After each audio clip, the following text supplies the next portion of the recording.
suaminya beberapa tahun silam. Kesendirian membuat Mbok Srini menginginkan kehadiran seorang anak. Tiap hari ia berdoa agar Tuhan Yang Maha Kuasa memberikan seorang anak. Pada suatu malam, Mbok Srini bermimpi. Dalam mimpinya, Mbok Srini bertemu sesosok raksasa yang menyuruhnya pergi ke hutan untuk mengambil bungkusan kain berwarna putih di bawah pohon besar. Pagi hari, Mbok Srini pergi ke hutan tempat ia biasa mencari kayu bakar. Kali ini ia penasaran dengan mimpinya tadi malam. Sesampainya di bawah pohon besar, ia menemukan bungkusan kain kecil berwarna putih berisi biji mentimun. Tiba-tiba dari arah belakang Mbok Srini muncullah sesosok raksasa yang mirip seperti sosok raksasa yang ada di dalam mimpinya. Lalu raksasa itu berkata kepada Mbok Srini agar menanam biji mentimun. Kelak biji mentimun itu akan tumbuh menjadi seorang anak. Jika sudah dewasa, serahkanlah anak itu kembali untuk menjadi santapan. Meski masih merasakan takut yang luar biasa, setelah bertemu raksasa, Mbok Srini membawa pulang biji mentimun itu, lalu ia tanam di pekarangan rumahnya. Tiap hari biji timun itu disiram dan dirawat hingga tumbuh menjadi tanaman mentimun yang berbuah. Anehnya, buahnya hanya satu, berwarna kuning keemasan dan terus membesar hingga mencapai seukuran bayi manusia. Lalu Mbok Srini memetik buah mentimun yang sudah matang itu untuk dibawa ke dalam rumah.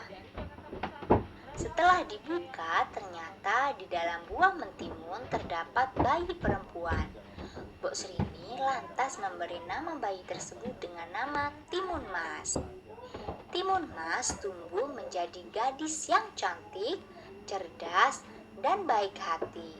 Saking sayangnya kepada Timun Mas, Mbok Srini lupa bahwa ia harus menyerahkan Timun Mas kepada raksasa yang jahat untuk dijadikan santapan. Akhirnya tibalah waktu raksasa jahat mendatangi Mbok Srini. Raksasa jahat meminta agar Timun Mas segera diserahkan kepadanya. Agar tidak menjadi santapan raksasa, pada waktu 3 hari lagi dengan alasan Timun Mas sedang sakit, sehingga dagingnya tidak enak untuk dimakan. Raksasa menuruti permintaan Mbok Srini dan menunggu hingga 3 hari. Jika sampai 3 hari Timun Mas tidak diserahkan, maka Mbok Srini yang harus menjadi gantinya. Mbok Srini lalu pergi meminta bantuan Petapa Sakti yang tinggal di atas gunung. Petapa Sakti bersedia membantu Mbok Srini dengan menyerahkan 3 bungkusan. Bungkusan itu berisi biji semangka, jarum, dan petis. 3 hari berlalu, raksasa jahat kembali lagi menemui Mbok Srini untuk meminta Timun Mas agar diserahkan kepadanya. Mbok Srini tetap tidak bersedia menyerahkan Timun Mas.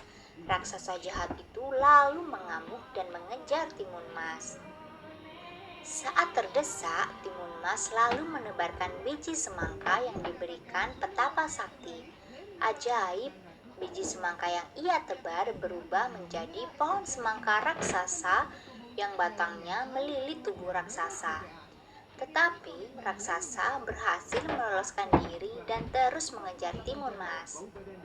Timun Mas lalu menebar jarum yang seketika berubah menjadi rimbunan pohon bambu.